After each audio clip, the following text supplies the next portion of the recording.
जिंदा छोड़ देंगे तो ये लोग तुम्हारे गार्ड्स को बुला लाएंगे। ज़ूपेन जल्दी से आगे बढ़ता है और उस मोटू के सामने खड़ा हो जाता है और उन सब से कहता है, ये मोटा लड़का अब मेरी प्रोटेक्शन में है। अगर तुम सब लोग इसे मारना चाहते हो तो सबसे पहले तुम सब लोगों को मुझसे निपटना पड़ेगा। उन अटैकर्स का बॉस ज़ूपेन से कहता है, तुम तो बस एक आम से लड़के हो जिसके पास की गैदरिंग राउंड की 5th स्टेज है। तुम्हें क्या लगता है तुम हम सबको रोक सकते हो? अटैकर्स के बॉस के साथ वाला एक और बंदा आगे बढ़ता है और कहता है, हमारे पास इससे अच्छा मौका नहीं मिलेगा। आज तो हमें ये लड़का बिल्कुल अपने गार्ड्स के बिना मिला है। आज ही हम इस किस्से को खत्म करते हैं। इनके साथ जितने भी लोग हैं उनको तो हम लोग वैसे भी मारने वाले हैं, तो चलो फिर इसी से स्टार्ट करते हैं और उसके बाद इस पैटी को मारते हैं, फिर इस लड़की को मार देंगे। इस तरह हमारा मिशन यहाँ पर पूरा हो जाएगा। वो मोटू ज़ूपेन से कहता है, ये सारे लोग यहाँ पर मेरे लिए आए हैं, ये मुझे मारना चाहते हैं, इसलिए मैं तुम्हें एक प्लान बनाता हूँ। मैं यहाँ से दूसरी तरफ भागता हूँ, ये सब लोग मेरे पीछे आएंगे। तुम यहाँ पर सिस्टर नुई को लेकर वापस क़ियानलांग पवेलियन चले जाना, इस तरह तुम दोनों की जान बच जाएगी। ज़ूपेन हंसना शुरू कर देता है और कहता है, तुम्हें क्या लगता है कि तुम इनका ध्यान भटका सकते हो? जितना तुम्हारा साइज है तुम तो यहाँ से थोड़ी दूर भी नहीं भाग पाओगे और पकड़े जाओगे। तुम्हारा ये प्लान किसी भी काम का नहीं है। वो मोटू से कहता है, तो फिर तुम्हारा क्या प्लान है? तुम क्या करना चाहते हो? ज़ूपेन कहता है, ये तो सीधी सी बात है, इनके साथ फाइट करेंगे और इन सबको मार डालेंगे। और साथ ही ज़ूपेन आगे बढ़ता है और अपने मूनव्हील को बाहर निकाल लेता है। उन अटैकर्स का बॉस जो कि सबसे पहले सामने खड़ा होता है, ज़ूपेन अपने मूनव्हील को यूज करते हुए सबसे पहले उसी पर अटैक करता है। वो कहता है, ये तो एक मैजिक वेपन है और इस लड़के की पावर इतनी ज्यादा भी कम नहीं, मैं तो अपनी जगह से हिल भी नहीं पा रहा। ज़ूपेन उसको मार देता है। ज़ूपेन जैसे ही उसको मारता है बाकी के सारे बहुत ज्यादा हैरान हो जाते हैं। फिर वो सारे भागते हुए ज़ूपेन को मारने के लिए आगे की तरफ बढ़ते हैं और कहते हैं, सबसे पहले इस लड़के को मारो, इसके पास मैजिक वेपन है और इसने हमारे बॉस को भी मार दिया है। ज़ूपेन फिर से अपने मूनव्हील को लेकर आगे की तरफ बढ़ता है और कहता है, मुझे लगा ही था तुम लोग अपने बॉस का बदला लेने के लिए जल्दी से आगे बढ़ोगे।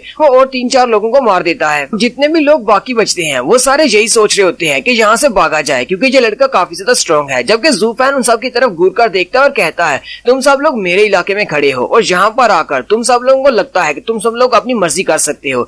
यहाँ से मेरी मर्जी के बिना कोई भी जिंदा वापस नहीं जा सकता। उन अटैकर्स में से एक बाकियों से कहता है, हम सब लोगों को डरने की जरूरत नहीं है, ये तो बस एक कमजोर सा लड़का है, बस इसके पास एक मैजिक वेपन है जो कि बहुत ज्यादा स्ट्रॉन्ग है, हमें बस इसके मैजिक वेपन से बचना होगा, बाकी इसके पास इतनी स्ट्रेंथ नहीं है। हम सब लोग एक साथ मिलकर इस पर अटैक करते हैं और इसे चारों तरफ से घेर लेते हैं। इस तरह इसके पास भागने का वक्त नहीं होगा और ना ही सब पर एक साथ अटैक कर पाएगा। जैसे वो सारे अटैकर्स उसकी तरफ आगे बढ़ते हैं, ज़ूपेन अपनी और भी ज्यादा पावर्स को रिलीज करता है, जबकि मोटू उसकी पावर्स को रिलीज होते हुए देखकर कहता है, इसकी की पावर बिल्कुल मेरे फादर की तरह है, यानी कि एम्परर की तरह। या फिर हो सकता है कि इसकी की पावर का प्रेशर मेरे फादर से भी ज्यादा है, यानी कि इसकी की का प्रेशर इस तरह का है कि ये किसी को भी खत्म कर सकता है जो भी इसके रास्ते में आएगा। इसको देखकर तो ऐसे ही लग रहा है जैसे ये रूल करने के लिए बना है, ये एक एम्परर बनने के लिए बना है। ज़ूपेन और अटैकर्स में से एक को छोड़कर बाकी के जितने भी अटैकर्स उसके साथी होते हैं उन सभी को मार देता है। ज़ूपेन आखिरी बचे हुए साथी के सामने खड़ा हो जाता है और कहता है, तुम्हें यहाँ पर किसने भेजा है? वो अटैकर जैसे ही उसे उसका नाम बताने वाला होता है कि उसे यहाँ पर किसने भेजा है, पीछे से उसे फ्लूट की आवाज आती है, यानी बांसुरी की आवाज आती है और उसके मुंह से ब्लड निकलता है और वो वहीं पर मर जाता है। ये देखकर ज़ूपेन बहुत ज्यादा हैरान हो जाता है। ज़ूपेन कहता है, ये तो एक स्पेशल टेक्निक है, अपनी सोच के साथ किसी को मारना, इसका नाम सोल इल्यूमिनेशन पावर है। ज़ूपेन कहता है, ये बंदा जिसने अभी अभी इसको मारा है वो बहुत ज्यादा स्ट्रॉन्ग है, अगर मैं अपने ब्लडी बेबी और अपने मूनव्हील दोनों को एक साथ भी यूज करता हूँ तो भी मैं इससे फाइट नहीं कर पाऊंगा क्योंकि इसकी स्ट्रेंथ बहुत ज्यादा है। लांग नुई और मोटू भी बहुत ज्यादा हैरान हो जाते हैं। जैसे वो सामने की तरफ देखते हैं तो सामने एक बंदा खड़ा होता है जिसके हाथ में बांसुरी होती है। मोटू उसको देखकर कहता है, टीचर, जबकि लांग नुई से इंसेस्टर फैंग कैरी होती है। मोटू उसे देखकर काफी ज्यादा खुश होता है और कहता है, टीचर आप यहाँ पर क्या कर रहे हैं, आप यहाँ पर क्यों आए हैं? ज़ूपेन उसे देखने के बाद उसे कहता है, तुम तो 5 गार्डियंस में से एक गार्डियन हो जो कि इंपीरियल फैमिली को प्रोटेक्ट करते हैं। तुम्हारा नाम फैंग क्यूबाई है और तुम्हें स्वर्ड डीएटी भी कहा जाता है। मास्टर लॉन्ग जियो भी वहीं पर होते हैं और हंसते हुए क्यूबाई से कहते हैं, मैंने तुमसे कहा था कि इस लड़के की नजर बहुत ज्यादा तेज है, ये किसी को सिर्फ एक बार देखकर ही पहचान सकता है कि वो कौन है और उसका पावर लेवल क्या है। लांग नुई भी अंकल जियो को वहाँ पर देखकर बहुत ज्यादा खुश जाती है और उनसे कहती है,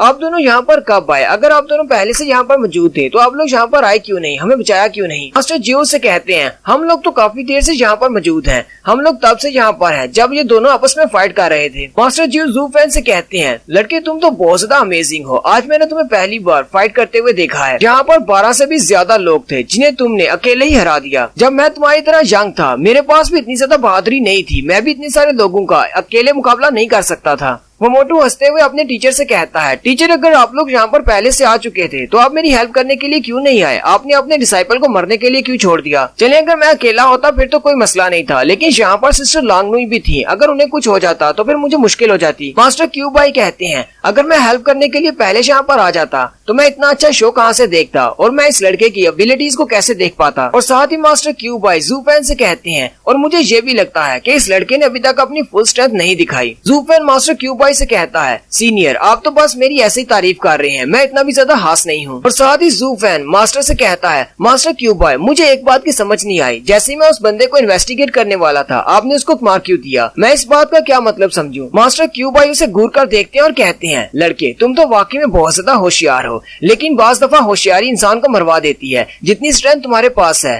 तुम्हारी ये होशियारी तुम्हारे काम नहीं आएगी और तुम्हें बचा नहीं पाएगी। और यहीं पर हमारी एपिसोड 22 का एंड होता है। एक्सप्लेनेशन अच्छी लगी हो तो कमेंट करके जरूर बताइएगा। चैनल को सब्सक्राइब कर दें, वीडियो को लाइक और शेयर कर दें। शुक्रिया।